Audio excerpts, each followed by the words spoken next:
На пазарот во Кочани, покрај облека, овошје и зеленчук, во одделот за млечни производи има поставено тезги, на кои граѓаните имаат можност да набават домашно кравјо сирење, урда, млеко и други млечни производи, кои се произведуваат во општината и во регионот.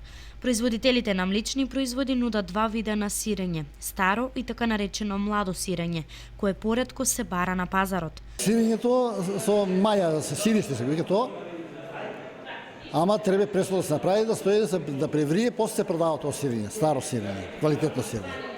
Да преврие прво. Младо сирење тоа што не е превриено, тоа е потешко, нема рок на траење, а старото сирење има рок на траење.